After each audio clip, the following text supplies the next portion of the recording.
This is the Wisco Boater channel. My name is Chad. I am back on board the Cobalt 293. Got my friend Kevin who's going to meet me here in a minute to take a look at it with me. I'm interested enough in this boat, obviously, to look at it twice. So, going to the main thing I want to do today is I want to look at the ship's papers that are downstairs, and I want to verify which engine it actually has. It's got a Mercruiser 7.4 in it, but from the research that I've done, there were 3 versions of this motor that were optioned back in 1998. So the 310 horse motor, 375, or 415, I believe, were the 3 horsepower options on a single engine boat. So I want to find that out today. So I'm just gonna kind of look around at things until Kevin gets here. I did want to see how well the controls are actuated. Pretty good.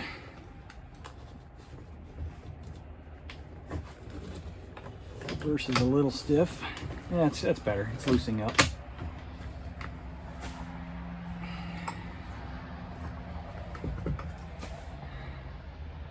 When I bought the Regal Clifford, that boat had very, very stiff controls on it, and I took that control apart to replace a micro switch that was in it, but I also lubed it up quite well when I took it apart and put it back together, and that helps quite a bit. But that one actuated quite nicely. So let's get the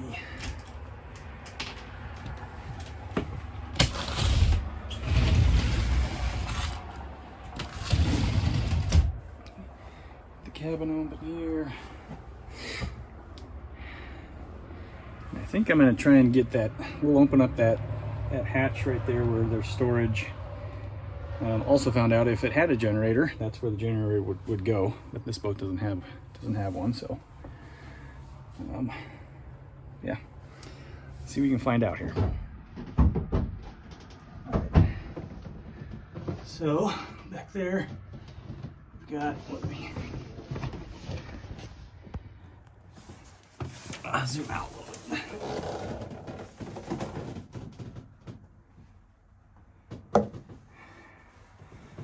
All right, so batteries over there. Engine room is, I mean, it's huge.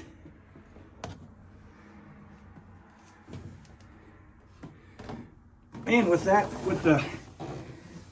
the hatch open and this being a single engine boat, there's like tons of space on either side. Nice. All right, well, Kevin liked the boat. We didn't see anything that was glaring as that would make the boat not worth making an offer on. So had a decent chat with Kevin, and Brock came out, talked with him a little bit, and went back to his office, and I submitted an offer. So we will see where this goes over the next few days here, and I'll update you as soon as I hear back from Brock. All right, well, it is a few weeks later at this point. Sorry about my voice. I do have a fun little cold I'm dealing with, but we are into 2024. It is January 6th, and the offer that I made on the Cobalt before Christmas was accepted this week. It is boat show season, so getting some of the things done is taking a little bit longer than it normally would. But Skipper Buds is working on the package for me, and I have a mechanical inspection lined up for sometime towards the middle to the end of January. And yeah, everything's looking good so far, as long as the mechanical inspection doesn't turn up anything unusual or to be terribly concerned about. I may have a new boat here before too long. All right, well, it is mechanical inspection day. We are I don't know, 3 or 4 weeks down the road since I did that last segment. It's now January 22nd, and I've got the guys here that are going to do the mechanical inspection for me today, they are getting set up to run the boat, get the engine up to temperature, and we'll do some compression test and start working on mechanical stuff after they run it and get the engine up to temperature. They're going to pull the drive, do a full inspection there. So we're getting set up over here, and hopefully this goes well. I'm not going to film the whole process of doing the mechanical inspection, just out of respect for these guys. But I am going to do a test fit of the full canvas. Probably won't like fully zipper it down because it is cold. It's only about 25 degrees. So I don't want to stretch the canvas too far, but the curtains, the isinglass and everything, that's all been inside, so it's warm, but the bimini top is on the boat, and that's gonna be cold. So be a little bit careful with that. And we'll do might be able to do a test fit of the carpet, but we'll my buddy Scott just driving by there. We'll see how this goes, and if nothing comes up way out of the ordinary on the mechanicals, we'll proceed with the sale on the boat, the deal on the boat. If we do find something, we'll have to negotiate to see what we could do next. So hope this goes well. So first thing we're doing is getting the shrink wrap cut off. We were going to try to preserve some of it, but just not going to work that way. There, regardless of what happens with the deal, if I buy the boat or not, the current owners of the boat are gonna have it re-wrapped once we're done. All right, so with the cover off, we can get a little better look at this gel coat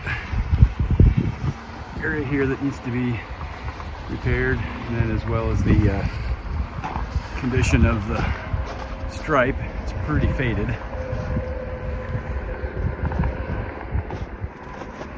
The boat itself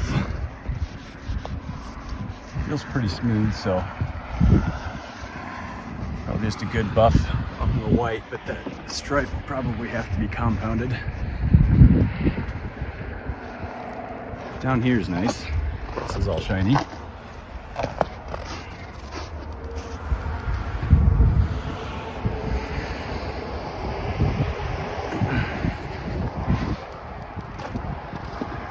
Yeah, so I want to get a good look at the boat with the shrink wrap off. First time I've seen it.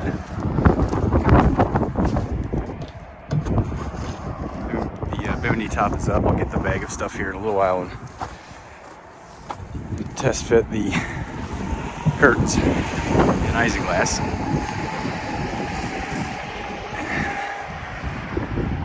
And I see a spot that right there. All right, well, unfortunately on this boat right now, as it stands, I've seen too many things with the shrink wrap off. It's just, there's too many red flags, and I pulled the plug on even starting the mechanical inspection this morning. Me pulling the plug at this point technically is not a part of the contingencies of the deal, so I don't know how we'll handle this. But as it stands right now, there's not going to be a deal on this boat. There's too much gel coat repair that needs to be done, and a gel coat repair gets very, very expensive. There's spiderweb cracks all around the windshield. A significant one up front there that I showed you, up at the bow here, right up there. The windshield doesn't line up. The top of the windshield doesn't line up. It's not flush. So there's some fastener issues going on with the base of the windshield.